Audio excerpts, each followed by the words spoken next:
లేదు.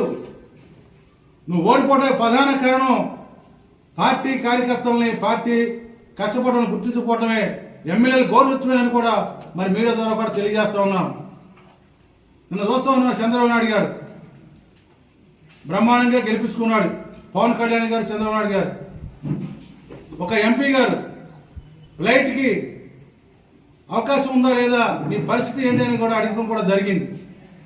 10 ఏళ్ళ ఏ రోజు కూడా పిలిచి నియోజకవర్గం నేను ఏమి ఇవ్వాలి, అక్కడ ఏమేమి పెండింగ్ ఉన్నాయి, నీ పరిస్థితి నేను అడిగినటువంటి దాఖలాల్లో మా ప్రభుత్వంలో జగన్మోహన్ రెడ్డి గారు ఆయన ఉన్నటువంటి సలహాదారులు పెట్టుకున్నాడు ఒక 60 మందిని.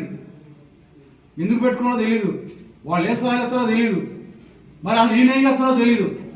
మేమందరం గెలిచి ముఖ్యమంత్రి ఎన్నుకుంటేనే నువ్వు ముఖ్యమంత్రి అయ్యావు, మాతో మాట్లాడ నీకు టైం దొరకట్లేదని నేను అడుగుతున్నాను. ఈ రోజున బాధతో అడుగుతా ఉన్నాను.